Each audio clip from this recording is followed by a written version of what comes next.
Welcome to this week's episode of Guilds of the North, where Shark stole rules and Steve is the friendliest whack player around. I'm your host, Paul Filio, here with my co-hosts, Antoine Bergeron. Hello. And B. Steve. Hello again, Paul. Hello. If I happen to sound like I'm dying, it's because I'm incredibly sick. So I apologize in advance. Well, I may actually be dying too. I haven't really checked. That would be fitting. I lose to Steve at War Machine and then keel over the next day. That kind of makes sense. I'm sure that's a sign of the apocalypse somewhere. Steve playing War Machine. Pretty sure. Yeah. Well, wrong game. Yeah, right. We're talking about the wrong game. Sorry. We'll know if you're dying for sure if you get the same voice that you did impersonate in the news earlier this week. I impersonated a voice earlier this week in the news? Yeah, the French accent. Oh my goodness. Oh my goodness. Did that actually make it into the final news? Yes, it did, I think. Wow. Hopefully I didn't offend every French listener we have. I can't wait to hear that. I completely forgot that I did that. Oops. Anyway, welcome to Guilds of the North. We have some very interesting releases this week from Steamforged. We're recording this on Wednesday the 16th. This will be released on Friday the 18th. And at that time, there should be the last two models from the Blacksmiths Guild publicly released. So we're going to be talking about the Blacksmiths Guild and all its glory. And we're also going to talk about Lucky, who is a, I guess, limited release model?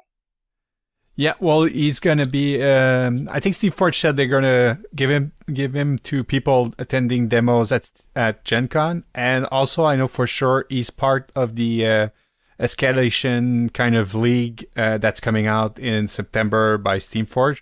So basically, it's going to be a players pack, and it's going to be a league with points, and you can get cards for the league, and each participant in the 8-players league will get a lucky model. That's very cool. From my understanding. Maybe Antoine can correct me if I'm saying stupid stuff. Yeah, you're about right. Okay. The escalation league pack include enough lucky model for everybody. And you have rules for it's a slow grow to get people starting and learning the game as they go. And it ties well with the kickoff box. I think that's the main reason why this player is double faction and Mason and Brewers. I didn't catch that. As an add-on model for people who started with kickoff. Yeah, exactly. It's two guilds that are in the kickoff box. Do we know if he's metal or is it going to be the pre-assembled plastic? I don't remember. I have that info somewhere. I think it's plastic. The miniatures seems colored when I saw them, but that's from memory. I'm not sure. He looked like the same color as the farmer we saw earlier. Oh, the brown. Yeah. Okay, well that's fine. I mean, the farmers were gorgeous models when I saw them in person at Adepticon, so I've got no problem with them going to plastic. I'm curious to see what the plastic feels like, but in terms of detail level, it seems to be quite good. All right, well, since we're already talking about Lucky, why don't we continue that discussion? Yeah, go into his stats a little bit. I won't sing you the Daft Punk song as well, so you're not gonna have to edit that out. I can say, do you feel lucky punk, though? Yeah. I'm just sorry. My brain is trying to imagine you singing Daft Punk. Get Lucky. Yeah. Yeah, that's So yeah, anyway. So looking at Lucky. He has a melee zone of 1. And since he's playing for the Brewers, he has a Brewers playbook. So he has no. My bad. No. He has attack of 5 and 5 columns. Okay. He will not be rapping as easy as a Brewer. No, he won't. But let's talk about his stats before we talk about his playbook. Yeah. So he's 5'8", so he's not super fast, but he's not incredibly slow either. For a smaller model, he's not really in the quick, average, I think. Yeah, it's average. Yeah. I guess he's about like Sakana or whatever. You're too used to fish stats. This is true. 3/6, so it's respectable. 4 defense, 1 armor, and he's 2/3. for influence. Looking at his playbook, doesn't look particularly special. He's got a tackle on 2, which is always nice. And it's a momentous tackle, which is nice as well. Mm-hmm. And he's got a knockdown on 3. Momentous is that momentous? Well? That's odd. Sorry, I'm looking at the PDF file I have, and it's momentous because of the color switch from Masons to Brewer. Oh, I see. They did a gradient in the playbook. Okay. You know, there's times in life where aesthetics interfere with function. No, it's not too bad. It's noticeable because like the text is in white and the color it's colored behind, as opposed to black on white. I get that, but every other card in the game is done one way. Well, because he's dual guild, that's why they did the I two don't color. care. The other 60, 100 models, whatever it is, are not. So, please. Steve, you own Alchemist, do you? No, I don't. No, Have they done the same thing for their goalkeeper? What's the compound, right? Compound. Yeah. I'm going to check the card right now. You don't remember? Okay, yeah. They did the same thing for compound. See? Okay, so it's not the first time. It sucks there too. Okay. No, that's why you have graphic designer and they can do some fancy coloring if they want to. Yeah, that's why most graphic designers are unemployed. Sorry, Steve. Actually, I think you are the only employed graphic designer I know. Just throw that out there. Okay. But aesthetics aside, it's a decent playbook. He's got a momentous 2 damage, knockdown, then a momentous 3 damage, followed by a non-momentous 4, 5 columns. It's pretty respectable. That's pretty good damage-wise. Yeah. Mm-hmm. Momentous 3 on the 4th column. I mean, with a bit of setup, you can get that quite easily. Yep. So I think it's respectable. You can wrap up. And looking at his character play, it's kind of unique. Yeah. So why don't you tell us about it, Antoine? So he only has one character play that's called Raise the Stakes.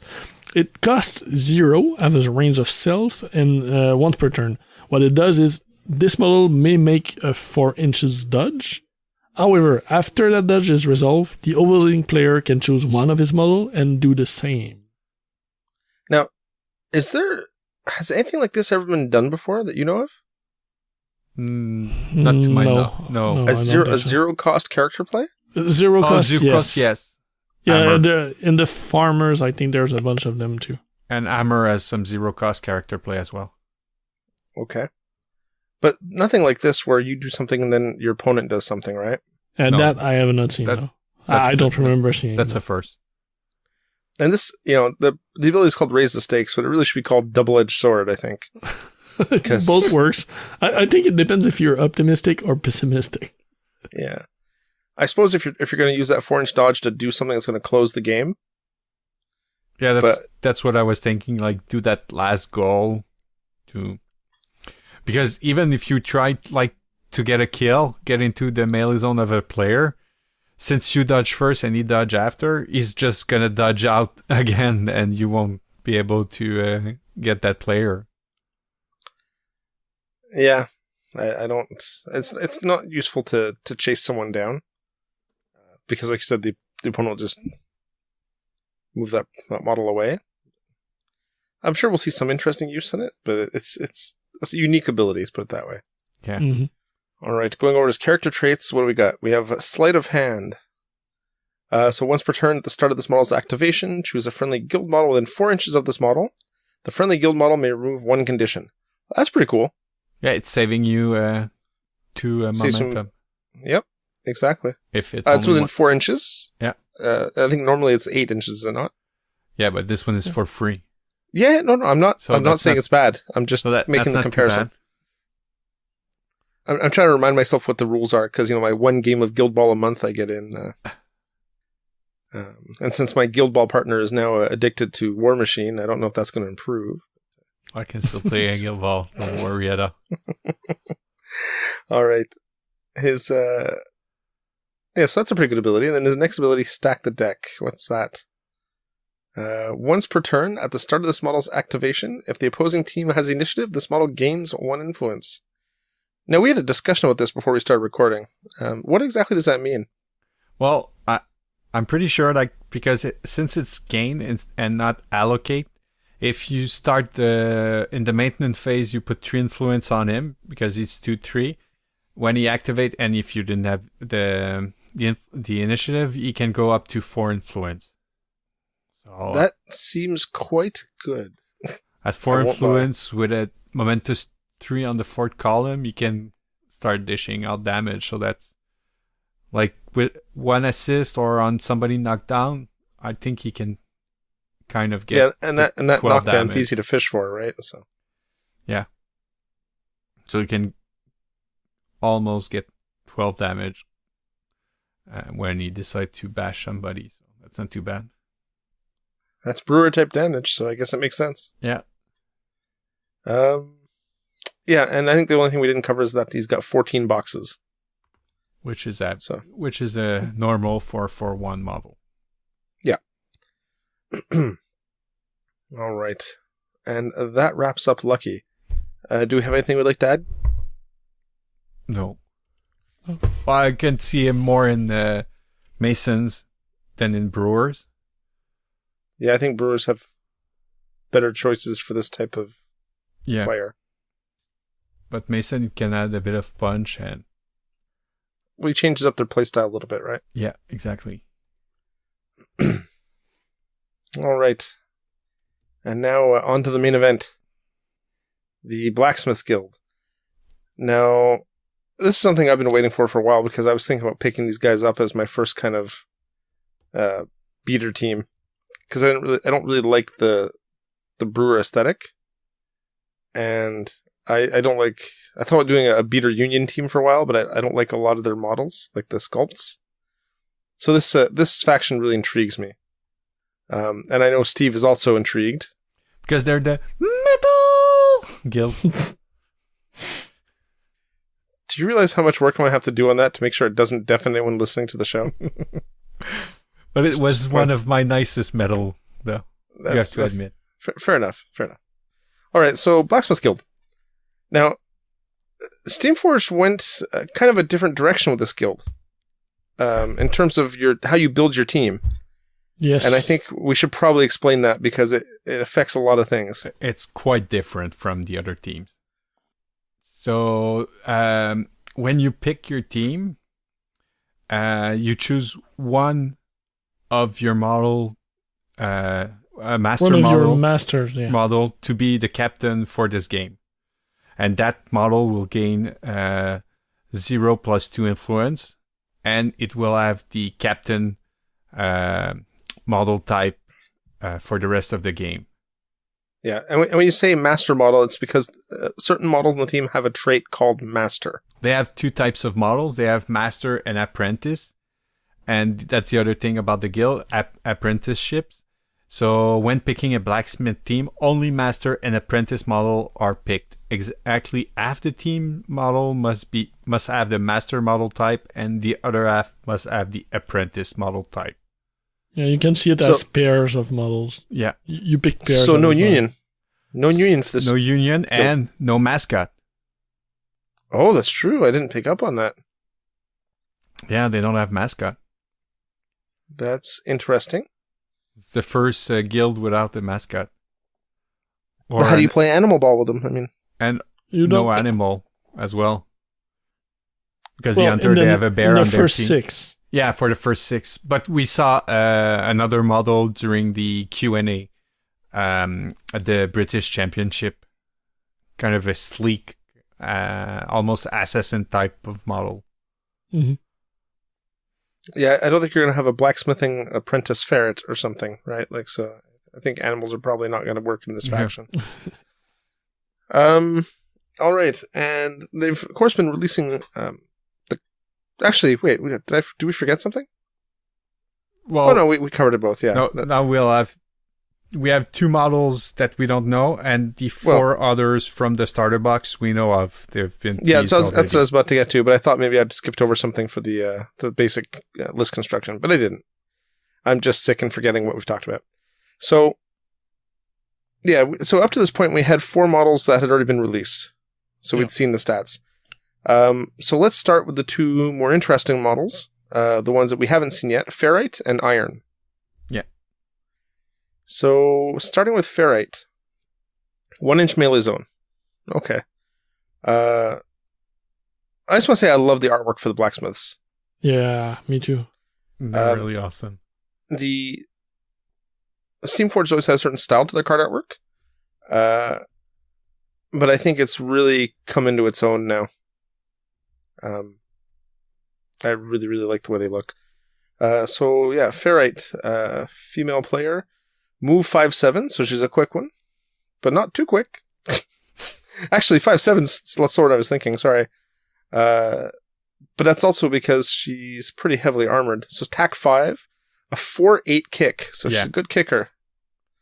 3+ defense, so she's fairly easy to hit. But considering she has 2 armor, that's not bad. And she's a 3/3 influence. So stat line, aside from the kick, stat line's pretty average, I would say. She has decent tack at 5. It's not average kick, Paul. 4/8 is a great kick. No, I said apart from the kick. Oh, okay, the rest sorry. of the stat line is average. I know 4/8's great. Okay. I'm not an idiot. That's like fisherman kick. Yeah, exactly. That's how I know it's too good. Looking at the playbook, we've got a short playbook, only 4 columns. And every column has a momentous play. Yeah. So you've got first column, you've got a 1 damage and a momentous character play. You've got second column, you've got a momentous tackle, which is always nice, or a non-momentous double dodge. I love the double dodge when you counterattack. That's awesome. It's well positioned for counterattacks. Yeah. Be on the second column with 5 Get out of attacks. the way. That's perfect. Column 3, you have only 1 choice of momentous push dodge. Column 4, you have 3 damage or a knockdown, momentous. And 3 damage for a striker is quite good. Yeah, it's pretty much a first. Usually striker, they have maximum of 2 or 1 damage max. But she's not the average. She's such a weird model in terms of and she how can I be think she's going to she can play. be a captain. Think of is Scalpel considered a striker? Who? Scalpel? Scalpel.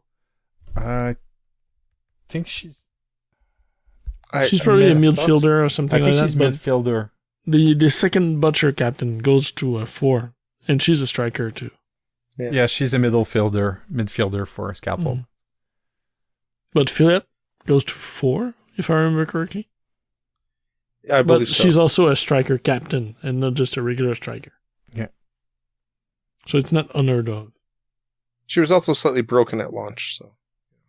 Yeah. But our playbook didn't change. The rest of our rules did. Yeah. But I love the character's got a kind of an interesting feel to it, and it comes out in the character plays. So, character plays, she has for a 1 cost, she has a 2-inch dodge with acrobatic. Yeah, with acrobatic, which is nice. And then she has a disarm, which she triggers on column 1.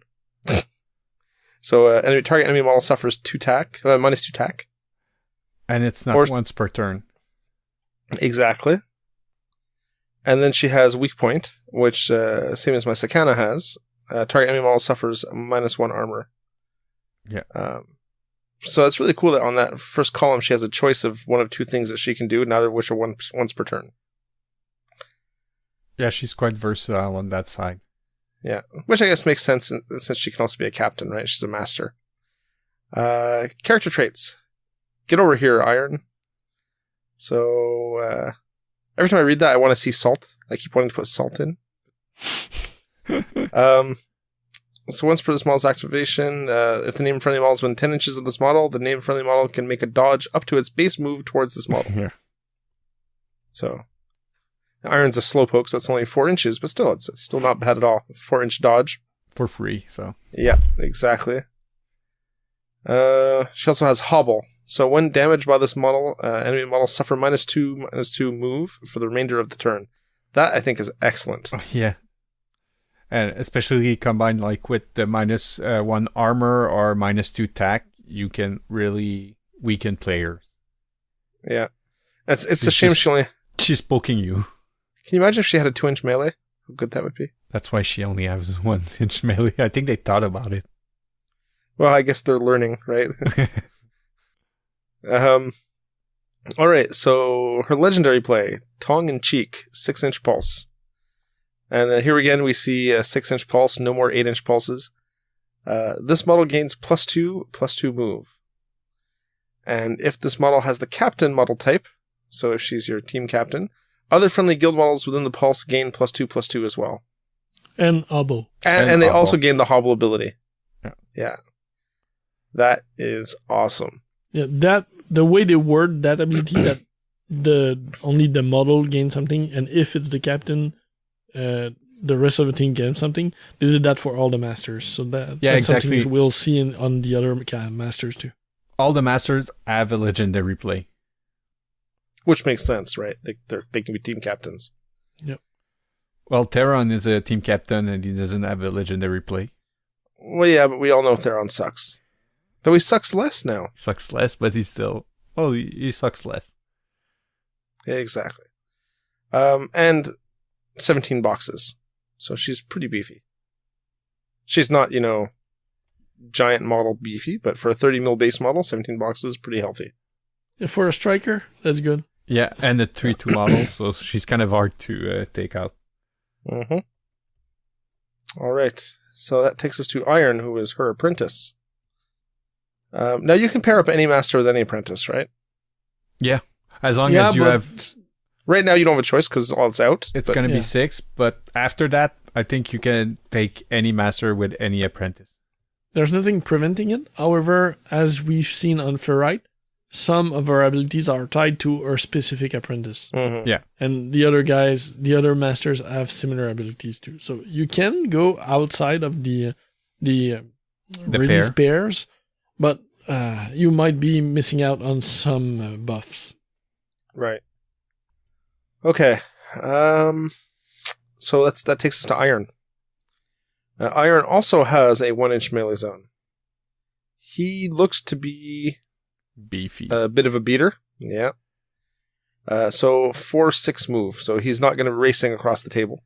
He does have 6 tack though. He's got a 2/6 kick, which is rather poor. But he does have a kicking ability. We'll get to that later.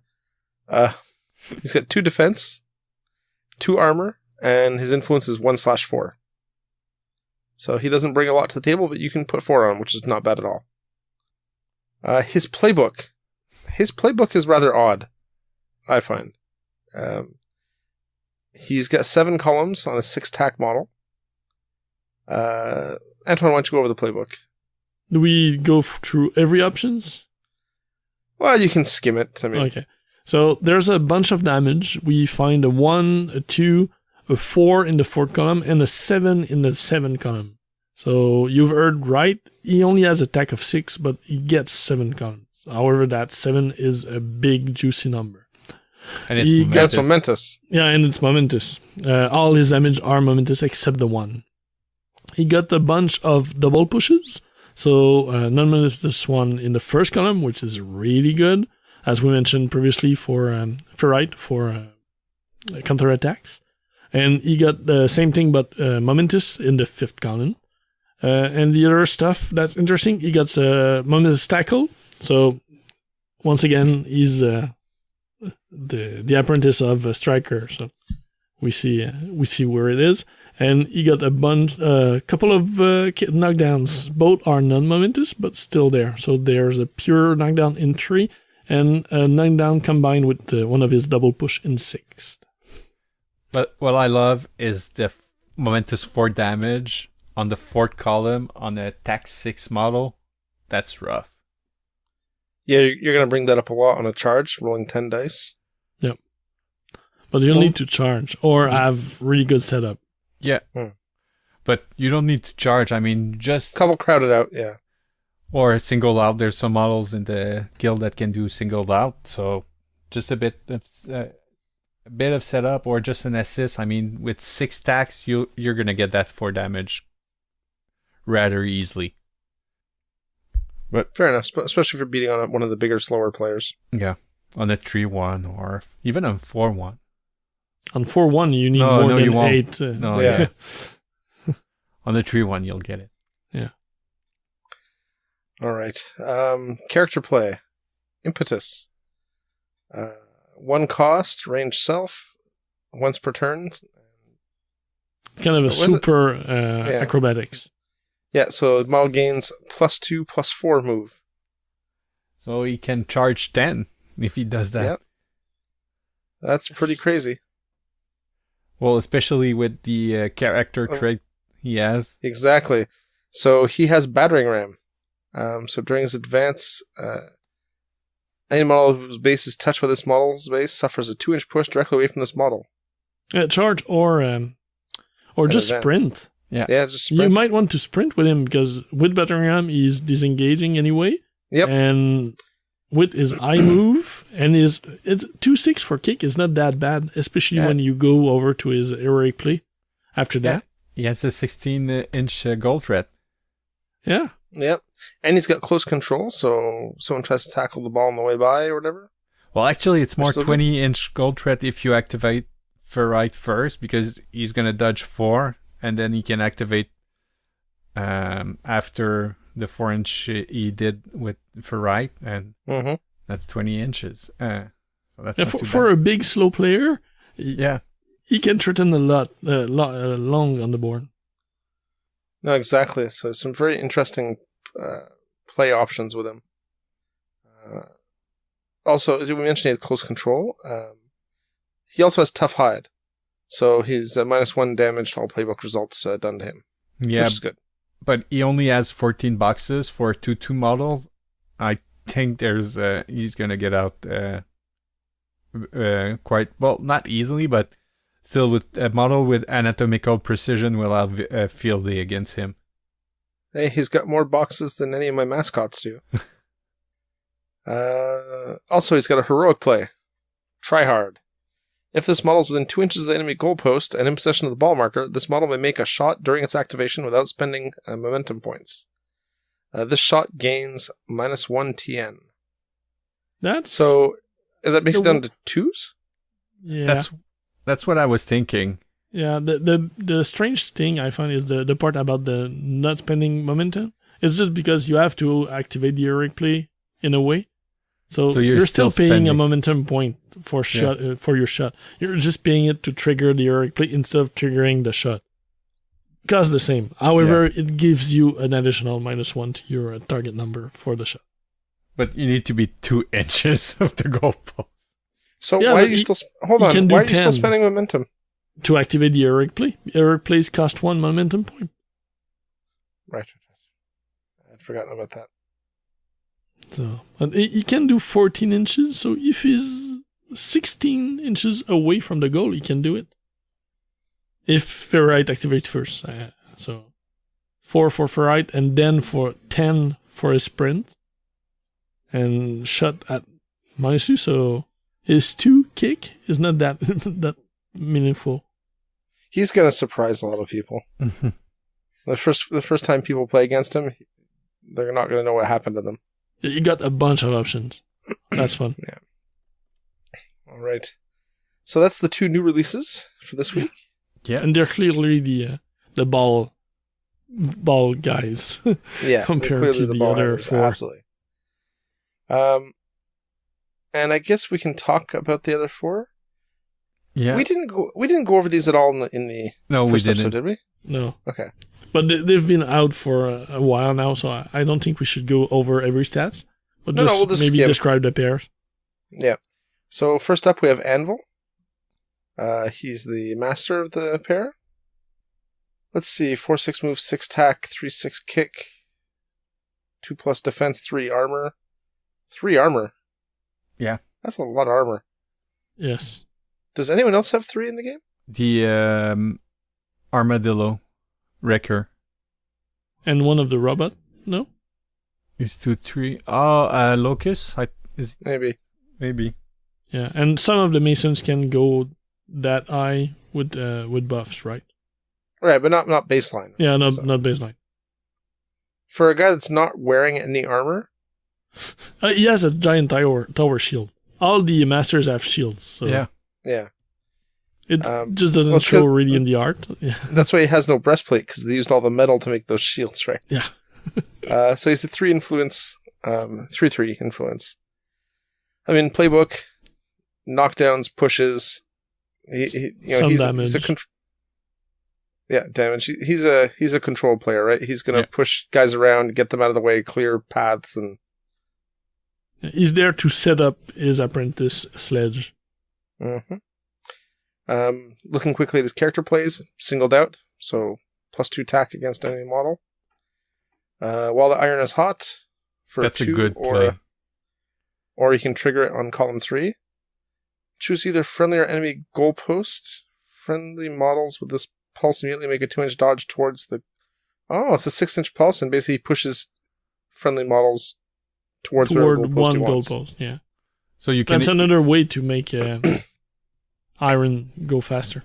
Yeah. Mm-hmm.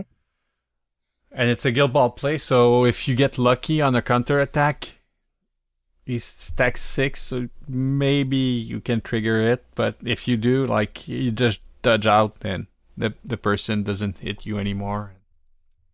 Because you choose which goalpost when you activate the character. Yep. It's quite good.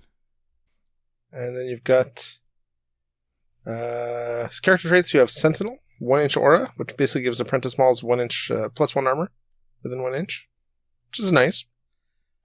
And he's got tough hide, so -1 damage to playbook results against him. And that's one of the cases where he doesn't target his own apprentice. He targets all apprentices. All apprentices, that's right. Yeah. And his legendary play, Tested Metal, 6-inch aura. This model gains +1 tack. And obviously if he's the captain, then it affects everyone from his guild. Within the 6-inch aura, they all get +1 tack. And tough hide. Oh, and tough hide, yes. Yeah. So, like you said, he's really a control master. Yeah, and 19 boxes, he's there to stay. Yeah, you want to set up models for a beating. With tough hide. And then talking about a beating, especially, he's got that knockdown on 1, right? So when his apprentice comes in, who's within 1 inch, because he should be, Sledge is going to lay down some kind of whoop ass there. So Sledge has a 2-inch melee zone, 5/7 move, 5 tack, 3/6 kick. He's big and slow, so 4 defense. 4 defense armor is standard. Yeah. Yeah. I actually thought he was on a 40 mil base, but he's only a 30 mil. Yeah. The master is. The art makes him look bigger. Yeah. The art is misleading. So long playbook, right? 5 tack with a 7 column playbook. Yeah. Bunch of momentous damage. He's got a 7-on-7 again. Yeah. He's got a couple different knockdowns. He's got a tackle on 1, non-momentous, which is nice. And you can trigger a character play on 2, non-momentous. Which gives him 3 net hit the next attack. Yeah, so he can trigger Pile Driver. His next attack is +3 net hits. Ouch. Yeah, that's a way to trigger his own 7 more easily. Yep. That is brutal. Now, I'm rusty on Guild Ball, but could you spend 1 to activate that before charging? Yes. Means you only do 1 attack. No, because if we switch on the back of the card with his character trait, he has Tutelage with Anvil, and if he's within 6, he starts his activation within 6 model of 6 inches of Anvil. He will be able to use a character play for free. Ding ding ding! Oh man, that is brutal. Brutal. Oh, we also skipped his other character play, Long Bomb, which is a cost of 1. When he makes a pass, he gains +0/+4. So it takes his kick up to 310. And the pass cannot be intercepted, which is wicked for setting up a shot. Yeah, we've seen that on other models. Yeah. Yeah. A couple of engineers at that. And then back to his character traits. Aside from tutelage, he's got knockback. So he can do a 1-inch push after a successful attack or character play. And then he can make a dodge towards the model he's pushed. So essentially it's beat back for War Machine. Okay. Yeah. And looking at him, he's got 12 boxes. So he's not super sturdy. No, he's a bit squishy. Yeah. Well, 4-1, 12 boxes. He's tougher than half of my fish. Yeah, but usually for one model, they have 14 boxes, I think, in average. Siren. I'm sure Siren doesn't have 14 boxes. Well, Siren's a fish. He's probably going to be near Anvil for all the setup. And Yeah. he gives him 1 armor anyway, so... Yeah. All right. That takes us to Furnace, who seems to have a bucket of swords strapped to his back. So much respect. Burning. Yeah. Swords. Well, is there any other kind, Steve? No. 2-inch melee. So he's got a 5-7 move, 6 tack, a 3-8 kick, 3+ defense, 2 armor, and 3-3 influence. Again, he is a master. So he can be your team captain. That's a respectable stat line. It's not crazy in anything, but it's a pretty well-rounded stat line. What has he got? He's got a 5-column playbook, tackle on 1 non-momentous, a knockdown on 3, some pushes on 2 and 4, double push on 4. I don't know. How do you feel about that playbook, guys? I'm trying to figure out how he fits. I guess he's just more muscling people around. Yeah, he's a bit more shoving people around rather than doing damage. But if you want to do damage, then you'll have to go for non-momentous damage. Yeah. I don't know. Like, he doesn't seem to do the job as well as Anvil does for that. So I guess we'll have to keep reading. Maybe there's something else that'll come to light. Character play. So we have a 0-cost character play, 6-inch range, AoE 3, once per turn, called One at a Time, lads. While within this ongoing effect, models do not gain gang up bonuses or suffer crowded up penalties. That is pretty cool. But it's models, so it's your model. Both ways, yeah. It's both, so. Yeah. Well, otherwise it'd probably be kind of gross. Yeah. And he's also got tooled up, which we know from Rage. And lots of player. Meat hook, and the list goes on and on. Yeah. I just know it from Rage because Steve killing me with Rage over and over and over again. Yeah. I don't have nightmares about that at all. So that's it for his character plays. Going to his character traits, he's got Fire Forged. So, kind of cute and fluffy, but I don't know how useful that is. Once per turn, this model can ignore the first burning condition placed on it. Well, there's lots of ways to do fire more than poison in Guild Ball. Like, Harry the Hat, that's not a good example because now that he's been hit with the nerve bat, we won't see him as much as we used to. But his Molotov? Yeah, Molotov and Stoker and Molotov and a couple of alchemists can give fire as well. So. And Silence in the Mortician can throw fire blast as well.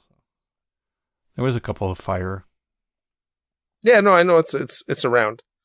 But it's situationally useful is what I'm getting at. But it's not horrible. Searing Strike. When damaged by this model's enemy models suffer -1 armor for the remainder of the turn. And the burning condition. So that's nice. Yeah, so even though if he doesn't do big damage on the spot, he will help to set up for the others, I think. Yep. And slow down. And slow down. So with the burning up from him and coupled with the -2 movement from Ferrite. So yeah, you can slow down player a lot. And then you dodge out with Anvil. Yeah. And he's got the same Sentinel, same aura as Anvil as well, right? Exactly. So that +1 armored apprentices within 1 inch. Okay, legendary play, Tempered Steel, 6-inch aura. This model gains +1 arm. If he's the captain, Everyone within 6 inch gets that, and they get Searing Strike. So everyone makes everyone on fire. That seems friendly. Everyone at +1 armor, it's kind of brutal because, like, if you couple that with Sentinel, means Sledge will, for one round, Sledge will be at 4-3. Do other player gets the +1 armor? Oh, it's only this model? Yeah. But it's an aura. Yeah, I find the wording strange. The aura part is for the second part of the ruling. If we look so it's at only okay. If we look at Ferrite, everybody. I'm sorry, I'm missing what you guys are talking about. No, I think everybody in the aura gets the +1 armor. No, if you look at Ferrite, the way she's written is this model gains +2/+2 move. And if she's a captain, the friendly models within the pools gains +2/+2 and the special rule. So in her case, she do both. But in the case of, I think, Anvil and Furnace, they only give the special rule, not the base rule. Oh, you're right. Okay. I made an assumption there. My bad. Very sorry. So, yeah. Oh, okay. So basically, if he's the captain, he gets the +1 armor, but he grants everyone within 6 inches Searing Strike. Yep. But not the armor thing. Yeah. Okay. And same with Anvil and his Tough Hide. He gets the +1 tack, but only he gets it. But he does grant everyone Tough Hide within 6 inches. Yeah. All right. And so Furnace has 20 boxes, so that's pretty robust. Yeah, with a 3/2 armor. Yeah. And 3/3 for a turn. Yeah, for a turn. Yeah, exactly. Oof. All right, that takes us to Cinder, the last model in the starter set. She is an apprentice, of course. A 1-inch melee. 6/8 move, 5 tack, 3/8 kick, 3 defense, 1 armor, 1/4 influence. Okay. Playbook. Dodges. She's a dodgy one. Yeah, she's the opposite of everyone else. She doesn't have a lot of pushes. She has a lot of dodges. She has a tackle on 3, a momentous damage on 3 for 2 damage, and a 4 damage on column 5 with 5 tack. So it's non-momentous, but still, it's not bad. Yeah, pretty much says everything there. Character plays. She has Kill the Ball. So cost 1, 6-inch range, once per turn. Remove target free ball from the pitch. This model's controlling player resolves a goal kick. That's interesting. Does someone else have that? I've never seen that play before. The first, the first one. It's a new ability. It's the first time we see it. But she has to be within 6 inches of the free ball. Mm-hmm. Yeah. And 8 inches of the goal. We've seen other abilities affect free ball, but it's the first one that do this special ruling. Yeah, Locust could do a pass with a free ball remotely. But she can try to score if the ball is loose. That seems interesting. It's really situational, though. It's going to be hard to set up. So the ball has to be within 6 inches of her, but 8 inches of the goal on the opposite side. Huh. No, a goal kick is the kick you do when you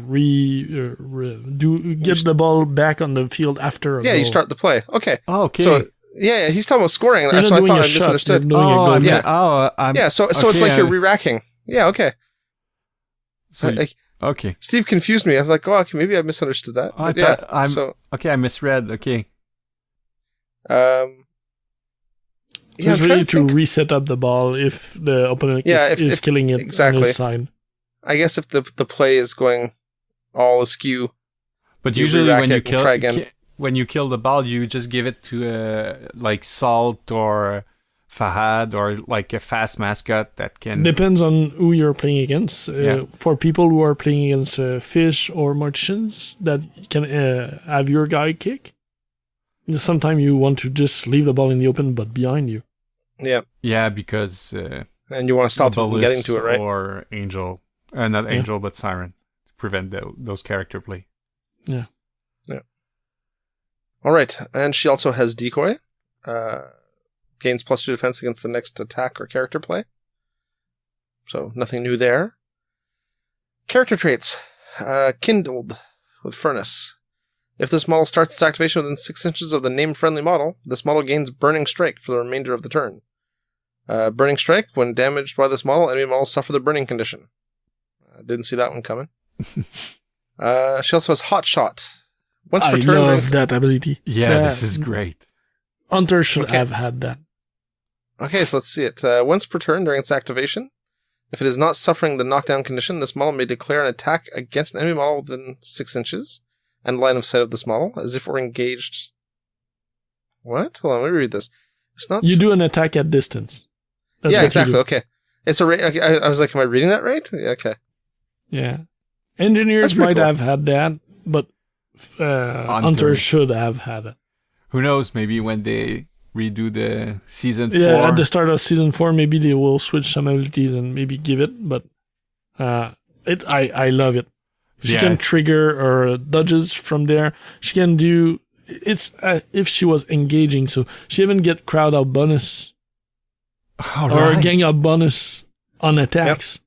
Yep. Oh, At absolutely. distance. Wow. So there's I so didn't much realize that. thing available. Wow. Like if a model is if the +2 singled out She will and benefit engaged from by the guy who did the singled out, you're at that. Like +3 chemical. to do your attack at distance. You know, with 4 influence. But she can only And do it once. Yeah, but Yeah, but you can do it to double dodge to get into something. or To tackle from far away. Yep. Yep. Or tackle from far away.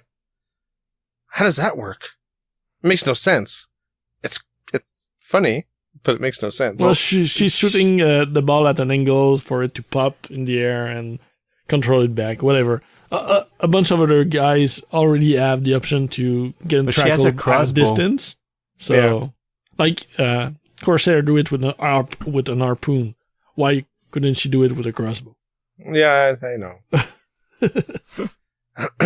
All right. And last but not least, she has unpredictable movement. Because so if you end she didn't have enough dodge already. exactly. So she gets a free dodge, 2-inch dodge if you end your advance in her melee zone. But she only has a 1-inch melee, so I'll be sure to stay at 2 inches with my fish. Exactly. And she got 13 boxes, which puts her pretty much in line with all the other apprentices. Overall, most of players with unpredictable movement only have 1 inch, which is a good thing. Yeah. Only Obulus has 2, right? Obulus and doesn't My guy. Naja, the snake. The mascot. Okay, yeah. from yeah. the, No, fish guy, grayscales. Yeah, grayscale. Oh, that's true. Okay. Had to think for a second, like my player, the one that's on every list I've ever made for that team because he's too good not to put on. The one that's Yeah. dead. Spoiler alert. What?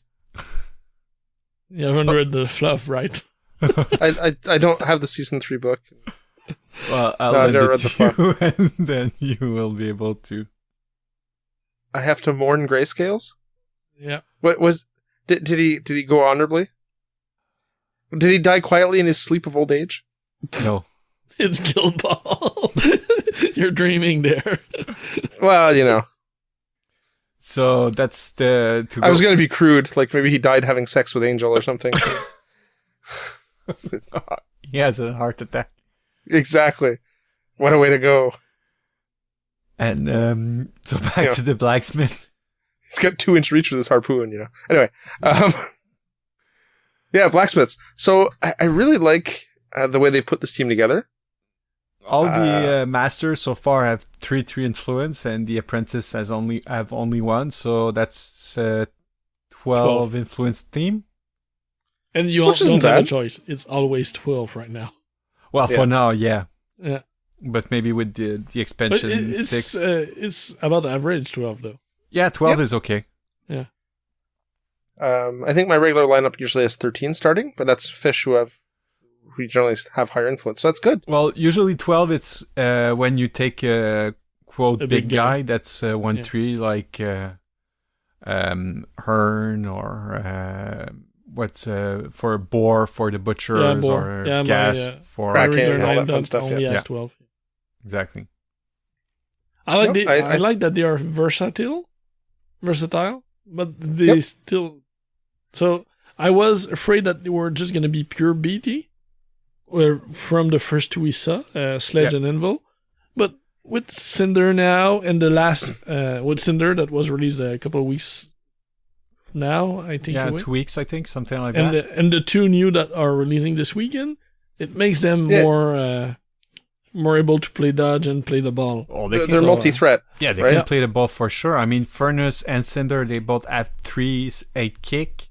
They make me think of the Masons in the sense that they're a more balanced team, right? They can play the ball, they can play the beat game.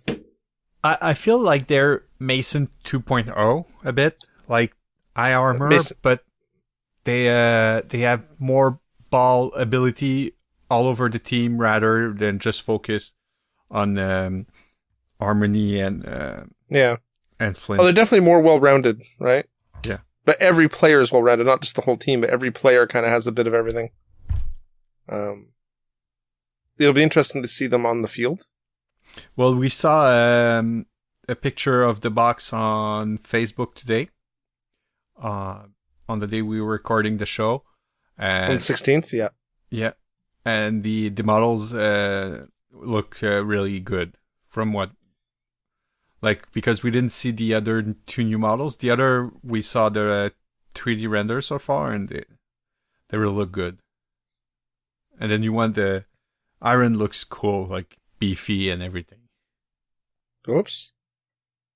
I'm dropping the call. I still hear you. I don't hear Steve. Well, we've lost Steve mid-sentence, and according to the Facebook message he just sent me from his phone, his internet has died. So... I don't really know where he was going with that sentence, but I guess you'll have to wait till episode 3 to find out.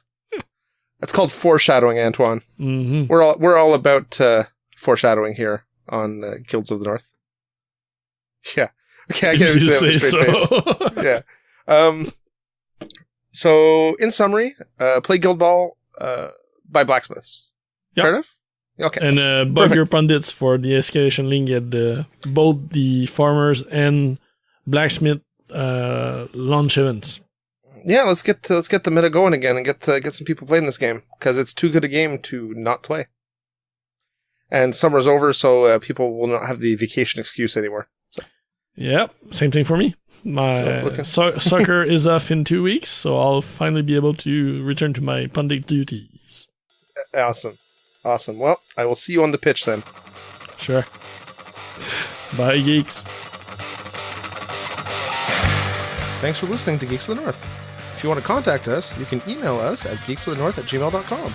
Like us on Facebook at facebook.com/geeksofthenorth, or follow us on Twitter at Geeks of the North.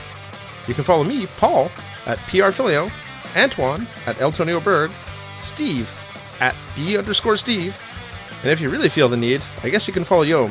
He's at Yomasta. Breaks and outro music by Ladrave. You can listen to them at ladrave.bandcamp.com. See you next time, geeks.